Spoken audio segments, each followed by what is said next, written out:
Kelihatan jelek. Sedangkan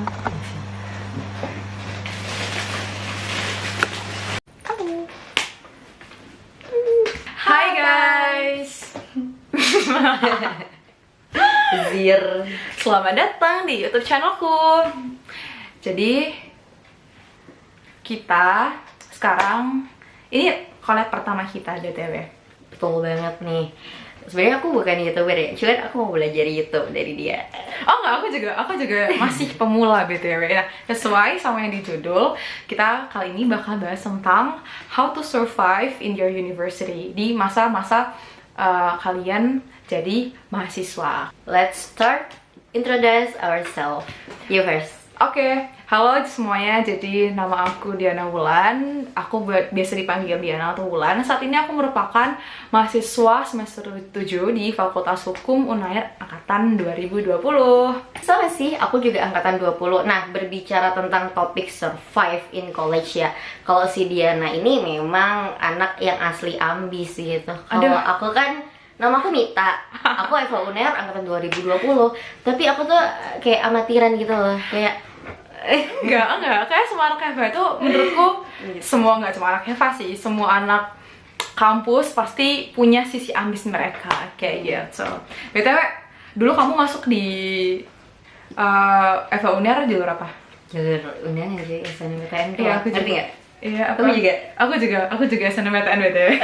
Benar. IPS apa IPA dulu? IPA cuy. Oke. Aku Kayak juga IPA. susah, kayak aku nggak ngerti ya. Aku dulu tuh nggak passion, aku nggak melihat passion aku di soshum. Ketika masuk, aku baru lihat passion aku itu. Dan cukup struggle di awal-awal. Kalau kamu gimana? Dulu justru kamu tau gak, sebelum aku mau ke FH itu, dulu aku pengen di teknik kimia, kalau nggak gitu di sastra Inggris. Aku pengen teknik industri cuy. Oh my god, ITS dulu pengennya. Sama. Oh Siapa my yang mau god, di ITS? iya Coba. sumpah. Terus kayaknya aku juga sama, kayak aku nggak bisa survive di pelajaran di IPA, jadi aku memutuskan untuk lanjut. Tapi kita bukan orang yang kayak ngerebut peluang orang anak IPS, enggak. Sebenarnya juga dulu kalau aku masuk IPA juga yang pertama aku ngerasa dulu passion aku itu di IPA gitu. Aku ngerasa aku suka banget sama hal-hal yang berbau biologi gitu. Aku matematika. Oke, aku suka biologi. Tapi ternyata ketika aku ditempa sama mata pelajaran lain, ternyata aku nggak bisa survive. Jadi ternyata aku pikir passion aku nggak di situ gitu. So itu pembahasan kita tentang kenapa kita bisa masuk FH UNAIR. Meskipun kita SNMPTN angkatan 2020, tau nggak? Angkatan corona, kalau misalnya orang nyebutnya itu. Dan kita dari ospek, kuliah sampai semester 4 itu kita masih via online semuanya. Bener. Mulai dari kegiatan perkenalan, kita cari teman, kita punya teman, kita punya kuliah, jadwal kuliah, kita punya kegiatan organisasi, rapat itu online semua. Cuy.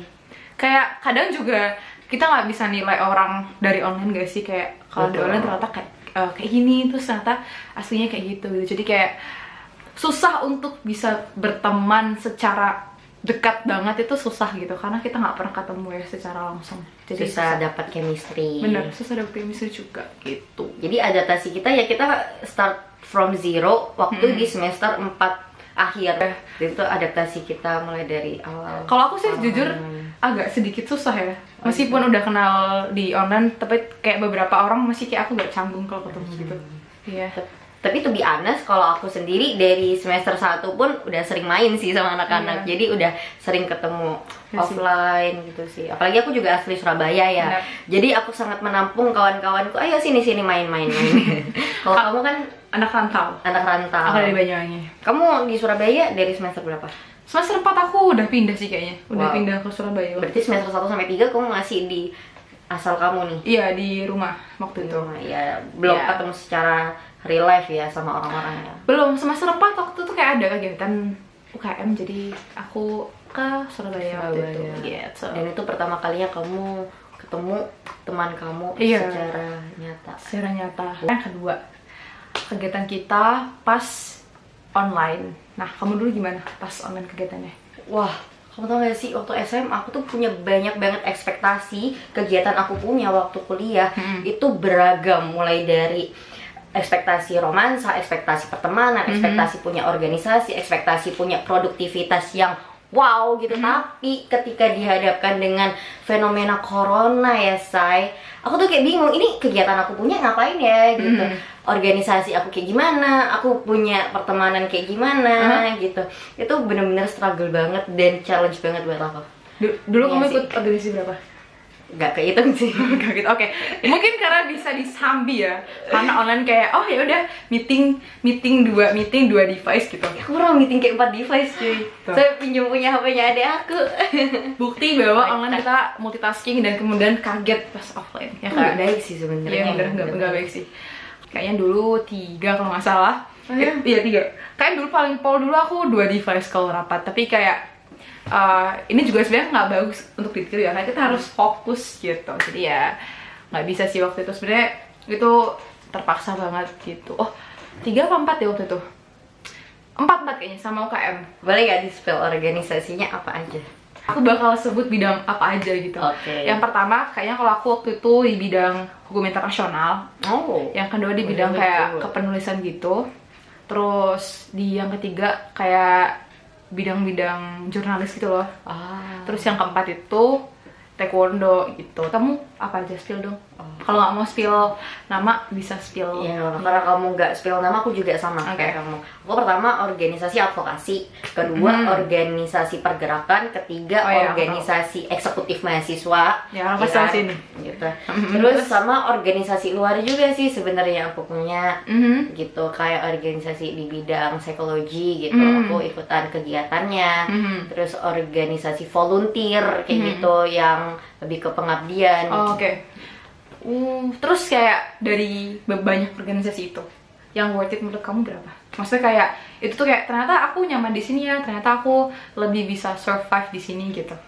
Menurut aku kan hidup itu pilihan. Ketika aku udah pilih sesuatu dan aku nggak memaksimalkan potensi sumber daya yang ada di dalamnya, berarti aku ngerasa bego banget kan. Jadi menurut orang ya kayak worth it atau enggaknya tergantung kita itu bisa memanfaatkan peluang itu atau enggak sih. Kita bisa melihat peluang di situ atau enggak. Jadi semua worth it menurut Semua worth it menurut aku, karena aku berusaha ngelihat peluang apa sih potensi dan sumber daya yang bisa aku eksplorasi, aku bisa gunain untuk pengembangan diriku, ya aku akan pakai sekecil apapun. So semuanya worth it. Oke. Kalau aku sendiri mungkin dari 4 itu kayak yang tiba-tiba, nggak tiba-tiba sih, kayak sesuai passionku pada akhirnya itu cuman 2 kayaknya. 2. Oke. Kamu nemuin passion. Iya. Itu boleh nggak dikasih tau passion apa sih? Kayaknya sih yang lebih ke itu bakal ngejurus di apa ya, hal yang pengen aku tekuni gitu loh. Kayak di akhirnya. Di bidang apa tuh? Mungkin kayak peminatanku gitu. Mungkin ini sih yang pertama kayaknya peminatan tadi di hukum internasional. Terus ada kepenulisan juga. Terus tapi kepenulisan yang emang relate sama peminatanku gitu loh. Sama olahraga sih. Kayaknya ngerasa kalau nggak olahraga itu badan juga gampang capek. Kayak jompo. Betul kali lah. Gitu. Kalau kamu gimana? Kalau aku jujur ya, aku tuh sebenarnya kayak ngerasa krisis passion. Cuman at the end of the day aku sedikit menemukan secerca jawaban, karena aku selalu berdoa ya buat dikasih petunjuk terus gitu, kayak aku tuh harus gimana sih dan aku tuh cocoknya di mana. Ya akhirnya menemukanlah sedikit, oh aku tuh passionnya itu ternyata ya di lapangan. Aku nggak cocok nih, aku nggak passion di kantoran gitu. Lebih balik lagi ke peminatan, karena aku punya peminatan hukum bisnis nih ya kan. So this is our major. Yang buat pengurus gimana? Kayak misalkan mungkin dulu maba semester 1-2 itu ikut staff, nanti di next kepengurusan nah ikut BPH gitu. Iya sih, aku semester 4-5 masih di BEM sih ya kan. Iya. BEM Univ gitu, masih aktif di situ dan banyak banget kegiatan offline. Yang ngebus sih, meskipun udah coronanya udah berkurang, harus memperjuangkan kegiatan offline sebagai pembuka generasi selanjutnya gitu, biar nggak kebiasaan online mulu gitu. Kalau kamu sendiri gimana sih? Kamu kan apa? jadi apa ya, leader banget kan. Kamu banyak jadi leader di tiap organisasi yang kamu punya. Iya sih, ini kan aku juga Keren banget sih. cerita Luar sekalian. biasa. Kamu juga keren. BTW, dulu pas semester berapa ya? 2021 tuh semester berapa? Kayak mau Dan udah semua kita semester Dua. 3 ya awal nih awal. ya semester 2. Semester 2. Kayaknya waktu itu di awal 2021 kalau nggak salah. Ya. Aku itu dipilih sama ketuaku di bidang kepenulisan jadi koordinator internal waktu itu. Semester 2 udah jadi kok. Iya. Keren banget. Nah, tapi waktu itu untungnya kating-katingku itu kayak baik banget ngajarin aku kayak gimana untuk nge-organize orang-orang, kegiatannya juga kayak gimana, dibimbing juga di awal kayak gitu. Terus ada juga di UKM waktu itu juga dikasih kesempatan untuk memimpin dan di organisasi nasional juga gitu. Tapi apakah segampang itu jadi pemimpin? Tentu tidak gampang. Jujur nggak gampang sih, karena kayak kita kan sebagai manusia juga tidak luput dari kesalahan ya, baik yang disengaja maupun enggak. Jadi tuh kayak aku benar-benar belajar banyak di situ. Itu memang nggak gampang, tapi bisa diusahain gitu. Mungkin jadi leader tuh emang, tadi aku bilang nggak gampang, tapi bisa, kalau bisa ya nurunin ego gitu loh. Jadi kayak susah, itu nurunin ego itu memang cukup susah kalau udah di puncak yang Kesabaran kita udah. enggak kayak di puncak Gitu, kayak kamu berkuasa gitu. Kadang-kadang secara nggak sadar kan ada sedikit rasa egois kadang-kadang. Dan itu tuh susah banget untuk Karena nurunin kayak rasa gitu. punya power. Iya, rasa punya power itu jadi agak susah gitu. Tapi itu bisa diusahain gitu. Hal kayak gitu tuh bisa diusahain untuk kita nurunin ego kita gimana caranya gitu-gitu. Itu aku banyak belajar di situ sebenarnya. Masya Allah, luar biasa. Buat teman-teman yang pengen Diana bahas tentang leadership, komen di bawah ya. Ya. Terus juga kepemimpinan. Tadi sampai mana ya? Iya, pemimpin tuh menderita. Oh, yang berita, oke. Pemimpin menderita ya. Sebenarnya tuh enggak ya. Kayaknya itu tergantung dari kitanya sendiri nganggapnya kayak gimana. Karena emang pemimpin itu tanggung jawabnya besar banget. Jadi kalau dilihat dari luar emang kesannya tuh sedikit menderita, tapi itu sebenarnya masalah tanggung jawab yang besar kayak gitu. Apakah kita bisa mampu dan capable gitu? Karena kita nggak bisa terus-terusan kayak apa ya? Kita nggak bisa berpatokan sama diri kita sendiri gitu. Kita juga harus melihat orang lain. Itu mungkin yang aku bilang tadi, yang nurunin ego tuh di situ gitu. Harus mau belajar dan harus mau menurunkan ego dan harus belajar lebih bijak kayak gitu. Lagi terutamanya ya di pengambilan keputusan. Bener, itu bener banget sih. Harus bijak banget dan konsekuensinya ya pasti kita yang tanggung gitu. Betul. Kayak pernah nggak sih dengar kayak kamu punya banyak kebaikan, tapi satu kesalahan ternyata bikin semua kebaikanmu itu kelihatan hancur di mata orang-orang. Dan itu akan kamu rasakan ketika kalian jadi pemimpin. Iya, itu bakal kayak gitu sih. Gitu. Kamu gimana kalau misalkan organisasi? Di jabat apa aja gitu yang paling sering gitu? Basic sih, nggak sekeren kamu aja. Padahal itu juga keren tau. Maksudnya kayak semua orang, semua tingkatan itu keren karena mereka punya job desk masing-masing. Betul. Apa ya, kalau aku tuh nggak yang gimana-gimana. Intinya aku berusaha untuk birokrasinya dalam aku berproses ya ada tingkatannya lah, kayak abis di level D, terus besokannya ke level C, ke level B, ke level A. Itu gitu. kayak gimana contohnya? Kalau akhirnya explore ke yang lain. Contohnya ya sesimpel kita jadi ketua acara gitu. Kita belajar punya tim, kita belajar punya tanggung jawab untuk memanage prokernya, nge-planning acaranya, eventnya kayak gimana, terus nge-manage people-nya, and then nge-develop people yang ada di dalamnya kayak gitu.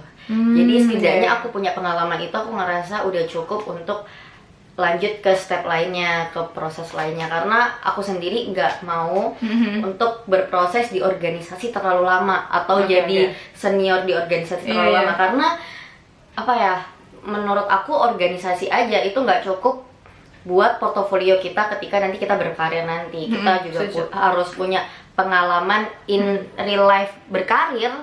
Bener. Karena pengalaman organisasi ya setahu aku tuh nggak terlalu dilirik sekarang udahan. Tapi jujur kalau menurutku pengalaman organisasi itu masih penting ya. Maksudnya penting. ada banyak hal yang bisa kita bawa di tempat lain gitu. Betul. Berbicara tentang tempat lain selain organisasi, kita jadi ikut apa aja kalau di kuliah? Apa ya?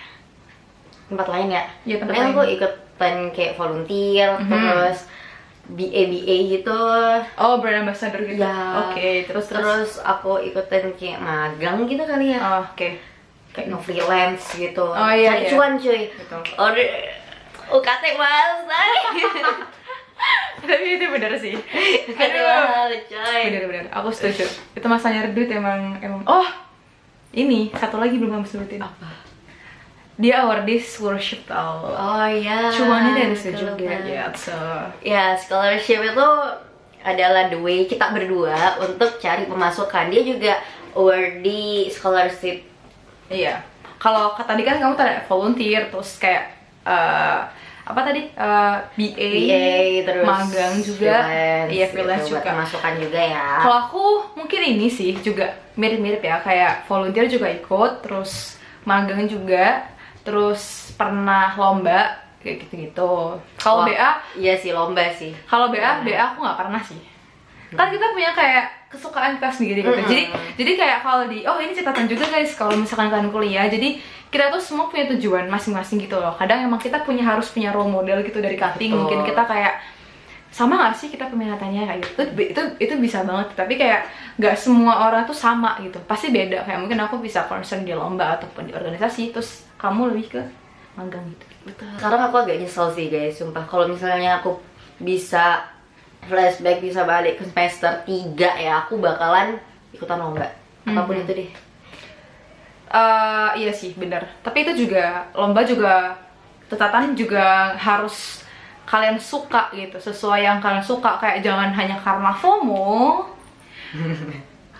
Jadi kalian tuh kayak ikut ngambil bidang yang kalian gak suka gitu sebenarnya. Tapi itu pun juga sebenarnya tergantung juga. Kalau kan emang lagi butuh banget cuan, ya biasanya kan anak-anak ikut lomba karena selain buat jadi bahan ngisi CV, kadang-kadang juga nyari duitnya gitu. Duitnya ya gimana ya, say, kayak sebagai manusia ya, being human, apalagi mahasiswa itu harus palu gada. Apa tuh?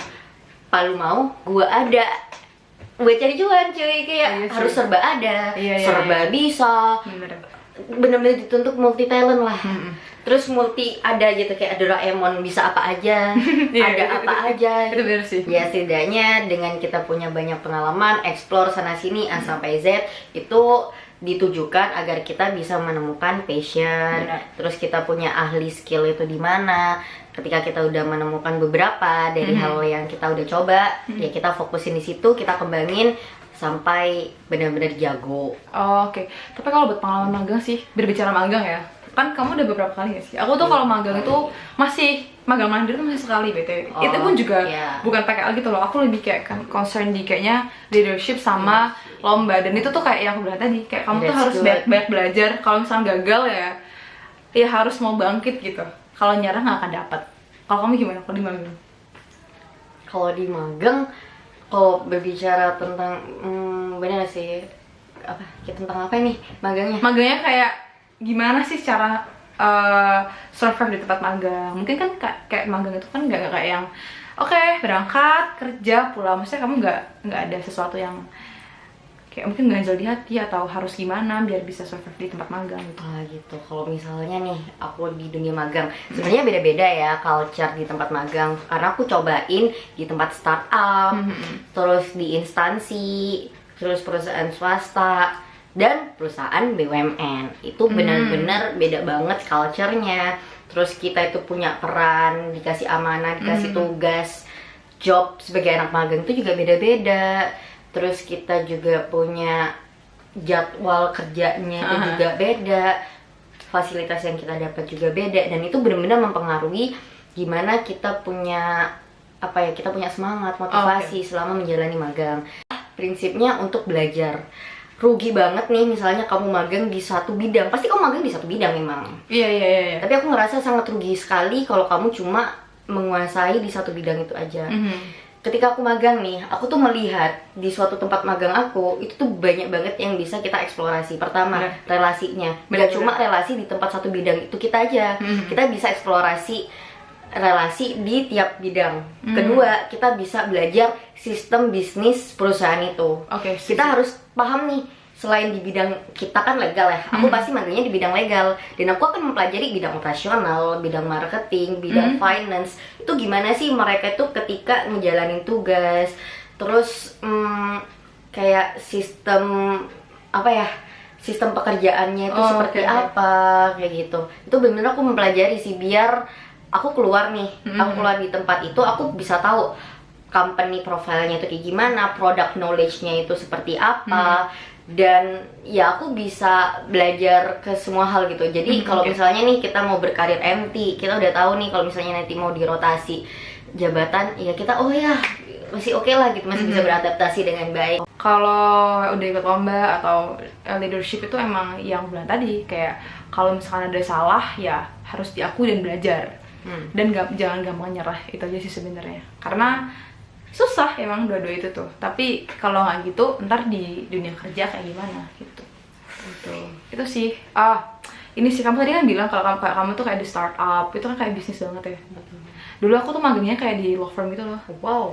Tapi ya nggak pernah sih di law firm. Iya, kayak di bidang, ya sama sih kayaknya di perusahaan, di bidang perusahaan itu. Cuman kayak at the end ternyata mungkin aku tidak terlalu minat di situ. Dan akhirnya mungkin aku akan mencari tempat magang yang lebih khusus, mirip kayak peminatanku gitu. Apa tuh? Aku peminatan hukum internasional. Internasional. Kalau misalkan hukum internasional sama hukum bisnis, kita bisa bahas sih sekarang. Oke, kalau kan katanya kamu tadi bilangnya kamu dari hukum bisnis ya. Nah tuh, kenapa kamu ambil hukum bisnis dan apa yang bikin kamu ambil hukum bisnis? Karena selama aku berproses sebelum semester 5, jadi kami tuh di FH tuh ambil peminatannya di semester 5 guys. Bener. Jadi kami punya experience ya 1 sampai 4. Itu aku lebih nemuin passion aku di bisnis daripada peminatan lain. Nah, kalau kamu gimana? Kalau aku kan sekarang di hukum internasional ya. Mungkin ini juga Interesting banget nih. Dulu berkaitan juga sama, aku ketolak hubungan internasional BTW di SNM itu. Jadi kayak SNM itu kan pertama aku tuh hukum internasional, hubungan internasional. Yang kedua itu baru hukum. Terus aku gak terima kalian di hubungan internasional. Jadi aku di hukum. Awalnya dulu di hukum itu pengen masuk peminatan pemerintahan. Apa itu? Jadi ulang, dulu aku pengen masuk hukum pemerintahan ya, karena aku ngerasa kayak kayaknya nggak di HI deh gitu. Tapi ternyata aku lebih suka di hukum internasional tuh kan. Jadi karena mungkin yang pertama aku lebih suka materi-materinya, aku lebih ngeh aja sih menurutku. Terus kalau kayak gitu, karena aku mungkin dulu masih nggak kebayang-bayang ya, maksudnya lebih kayak masih punya interest di bidang internasional. Dan juga mungkin karena aku dulu ikut organisasi hukum internasional juga, jadi itu yang encourage aku untuk masuk di hukum internasional kayak gitu sih. Ya pokoknya gitulah intinya. Ya intinya kayak tiap peminatan itu punya nilai plus minusnya masing-masing. Jadi itulah pembicaraan random kita. Kalau kamu ada pesan nggak buat mereka, buat maba-maba atau masih mahasiswa yang masih di awal-awal kuliah gitu? Kalau aku pesannya selalu set new goals ketika kamu sudah mencapai goals kamu. Jangan pernah merasa puas atas pencapaian kamu, karena kamu harus memiliki goals yang baru, yang lebih luar biasa dari sebelumnya, yang lebih extraordinary, dan yang lebih bisa merubah kehidupan kamu lebih bermanfaat lagi. Nggak cuma untuk kamu, jadi kamu punya achievement nggak cuma menguntungkan kamu, tapi kamu juga bisa berdampak untuk orang lain. Betul. Gitu sih. Kalau kamu, Beb?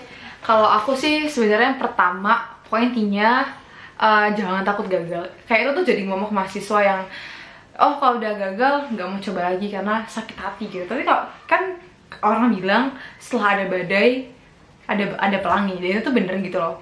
Maksudnya kayak yang pertama jangan menyerah, terus yang kedua mau belajar dari kesalahan gitu. Pokoknya kita harus sadar kita salah, kita perbaiki diri, itu hal yang penting gitu menurut. Dan yang ketiga bener sih, kayak harus kita tuh harus punya tujuan gitu, kita mau kemana, dan jangan ngikut arus. Itu menurutku kalau ngikut arus tuh nggak worth it banget sih menurutku. Jadi kayak harus punya goals, pun kalau nggak kecapai, yang penting kita udah punya effort untuk mau mencapai itu. Kayak gitu sih dari aku. Menjadi berbeda itu lebih baik daripada menjadi sedikit lebih baik. Oh, Kebayang nggak? nanti aku tulis caption di sini. Iya. quotesnya di sini. Jadi ketika kamu menjadi sedikit lebih baik, ketika kamu mengikuti arus, kamu FOMO, dan kamu mencoba untuk menjadi sedikit better daripada orang lain, biar kamu jadi yang kayak ternotis lah. Iya, pokoknya gitu. aku lebih baik daripada dia gitu. Nah, kayak itu nggak membuat kamu itu menjadi berarti. Kamu akan menjadi berarti ketika kamu menjadi berbeda dari yang lain. Gitu Pokoknya sih. punya goal sendiri dan jadi diri sendiri aja sih. Itu dari kita. Kalau misalnya kalian ada konten atau ada pembahasan yang pengen kita berdua bahas, jangan lupa komen di kolom komentar. Oh iya, jangan lupa follow our social media ya guys. Instagramku di sini, Instagramnya Diana di sini, TikTok aku di sini, dan YouTube. Aku masih semuanya kayaknya. Wah, tapi yang pertama jangan lupa subscribe dan like. Kalau misalkan ada yang mau ditanyain, kalian bisa request di kolom komen. Nanti insya Allah kalau ada waktu aku akan buatin kontennya. Jangan lupa subscribe karena subscribe itu gratis. Oke, thank you karena udah nonton konten kita. Oh ya, Yes. sampai bertemu di lain kesempatan. Dadah. Dadah.